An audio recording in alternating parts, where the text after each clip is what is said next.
Un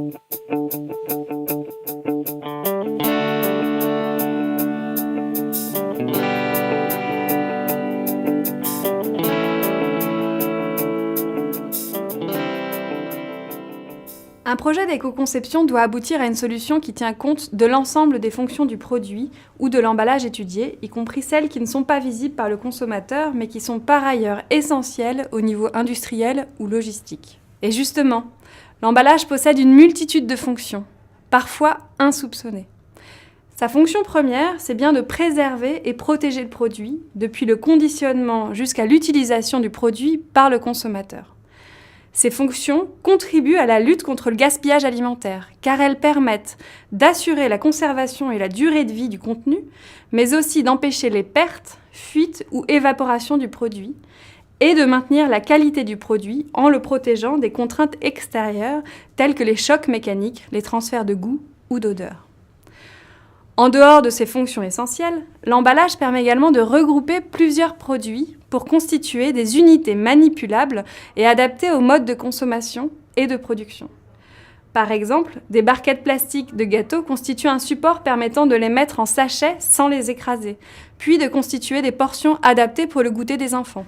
Les regroupements permettent également d'adapter la consommation à la fréquence d'achat, par exemple les packs d'eau ou de bouteilles de lait, ou encore d'assurer la promotion des produits par lot.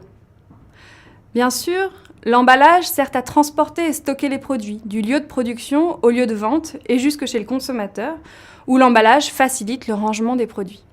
L'emballage doit aussi assurer la sécurité du consommateur en isolant le produit de l'extérieur pour éviter toute dégradation qui pourrait conduire à une intoxication.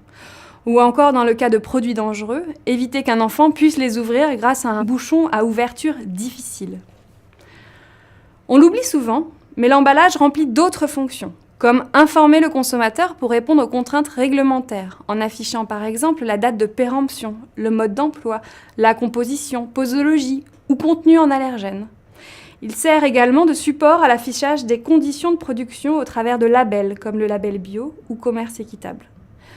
L'usage du produit va de pair avec son emballage, tous deux étant souvent indissociables. Dans de nombreux cas, l'emballage simplifie l'utilisation du produit lui-même et contribue à la réduction du gaspillage alimentaire. C'est le cas des ouvertures-fermetures faciles. Elles facilitent la manipulation par tous les consommateurs, seniors, enfants, sportifs, et permettent une utilisation différée du produit. De même, les emballages multiportions permettent un usage nomade et fractionné des produits. Sur certains marchés, par exemple celui des lessives, détergents et produits phytosanitaires, un bouchon doseur permet d'avoir la juste dose, ce qui évite le gaspillage. L'emballage permet également la préparation du produit lui-même, comme pour les plats préparés où l'emballage est adapté pour la cuisson ou lorsque le paquet indique la taille des portions, comme les plaquettes de beurre.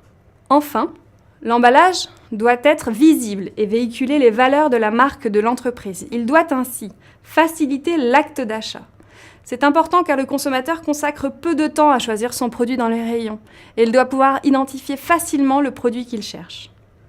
Mais aussi véhiculer les atouts et les valeurs de la marque de l'entreprise. En résumé, l'emballage doit assumer un ensemble de fonctions et tout cela à des coûts acceptables pour le consommateur.